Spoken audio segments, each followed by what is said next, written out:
438 centimeters in feet?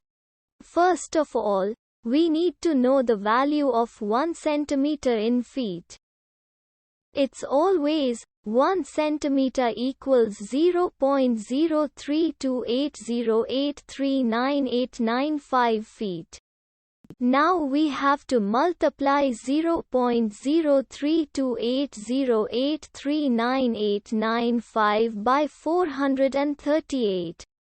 Therefore, 438 centimeters times 0.03280839895 feet equals 14.3700787401 feet.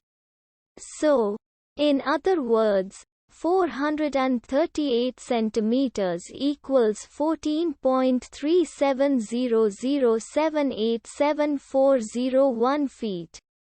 We hope you have enjoyed this video.